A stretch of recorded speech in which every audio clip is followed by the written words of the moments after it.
I'm Lawrence Pfeffer. I'm your head chair of pathology at the University of Tennessee Health Science Center, and we're going to talk about the publication entitled The Critical Role that STAT3 Plays in Glioma-Initiating Cells, STAT3 Addiction in Glioma. And this work was done mainly by my graduate student who's sitting next to me, who will introduce herself right afterwards, and some members of my lab, Mayan Fan, Chuan-Hee Yang, pathologist who we work with, Wajay Zibtek, and then two of our colleagues over at St. Jude who played some important critical roles in some of the studies in gene expression analysis, and that was David Finkelstein and Martine Roussel over at St. Jude's. And I'm just going to introduce why we started on this project. My lab has been interested in the STAT3 transcription factor for many years,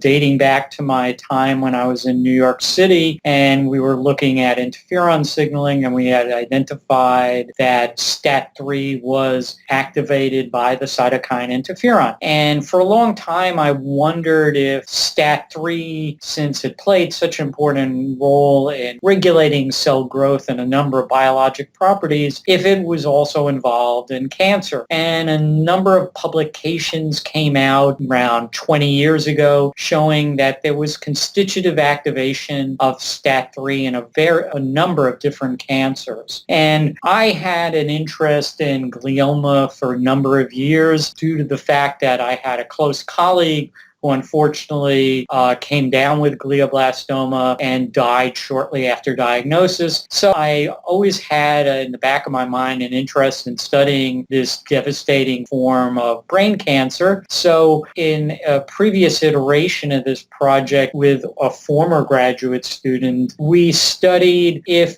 in glioblastoma cancer stem cells, if STAT3 was constitutively active as measured by its tyrosine phosphorylation, STAT3 inhibitor in a mouse study, a subcutaneous mouse study, and showed that a STAT3 phosphorylation inhibitor blocked the growth of the tumors. So Debolina, who will talk next, came to work in my lab, and I said, it would be great if we could piece out the different phosphorylation sites within the STAT3 protein and define what do they do specifically in regulating glioblastoma development, and focusing specifically on glioblastoma cancer stem cells, figuring that this would be a rather straightforward project. But as Debolina will smirk and tell you, we found that it was not as simple a project, but still, in the end, she got some really exciting results. So I'll let Debolina introduce herself and take over. Hello, everyone. My name is Debolina Ganguly. I'm a graduate research assistant under Dr. Lawrence Pfeffer at the University of Tennessee Health Science Center located in Memphis, Tennessee. So the paper that Dr. Pfeffer talked about was my PhD project. And like Dr. Pfeffer mentioned, that we started this project at the time when we had just published a paper using STAT3 inhibitors in glioma cancer stem-like cells. And we found that using those inhibitors led to an inhibition of tumorigenesis. Now, STAT3 has multiple phosphorylation sites, but the two most critical sites are the tyrosine 705 and the serine 727. So we became interested in investigating the role of these two phosphorylation sites of STAT3. And so I had to knock out the expression of STAT3 in the cancer stem-like cells and then investigate the role of the two phosphorylation sites of STAT3. Now, as is shown in the field, as is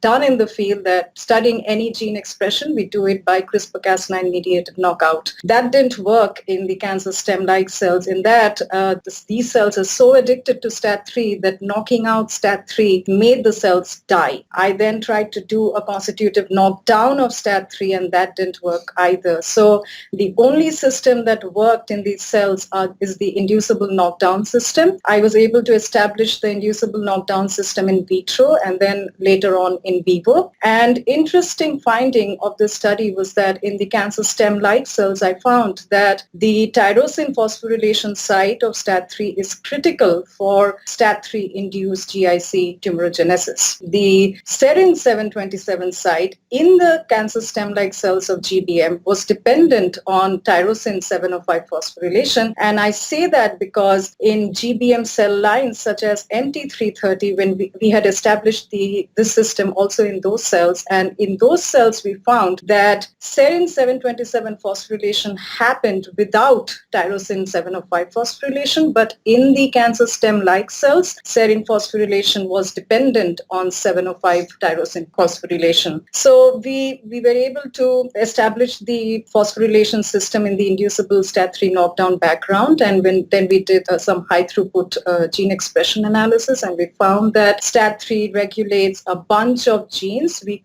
found close to 150 genes. 150 genes that were regulated by STAT3, and what was interesting is we found that a bunch of genes which regulate the extracellular matrix are regulated by STAT3, and these included genes, collagen genes, then matrix metalloproteinases. We found a bunch of interferon-related genes which are regulated by STAT3, and future studies will be directed towards addressing these genes which seem to be STAT3 regulated in the cancer stem-like cells. So that is a gist of what we tried to do in this paper. I think that's but it was a shock that STAT3, the phosphorylation on the serine side, was so completely dependent on the tyrosine side. And Debelina kind of glossed over what a technically difficult thing this was, because we took the standard glioblastoma line that we had growing in the lab, and we were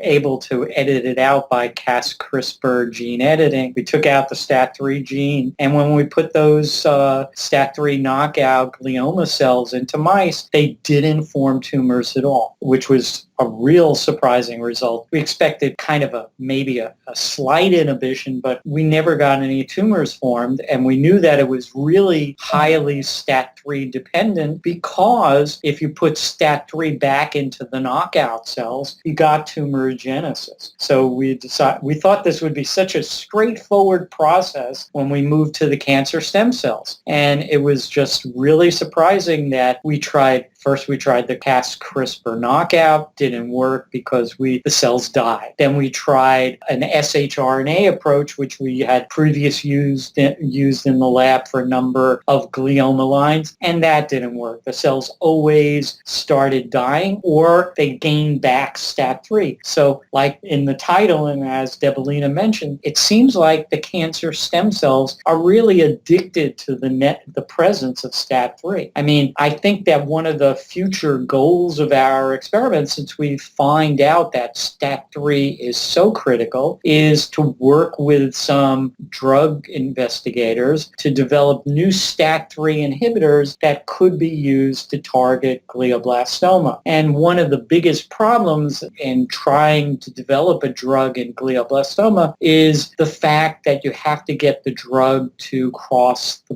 blood-brain barrier. And that was one of the issues of why, unfortunately, Debelina had to do all her animal experiments by subcutaneous injection, because it seemed like such a straightforward thing, but when we could put the cells into the brain and we could establish the cell lines, but once we tried to knock down the expression of STAT3 by adding doxycycline, we couldn't get enough doxycycline to cross the blood-brain barrier. And it was a very frustrating time for poor Debelina. We tried every possible way of delivering doxycycline to the mice. We tried it in the water, we tried it in the food, we tried it by oral gavage, we tried combinations of that, and none of those ways worked. But we're able to do this when we did put the tumor into the flanks of the mice. We can knock it down. So, I mean, it was doesn't sound like a lot, but it was a major technical hurdle that she overcame with developing the DOX-inducible system, because the cells, since they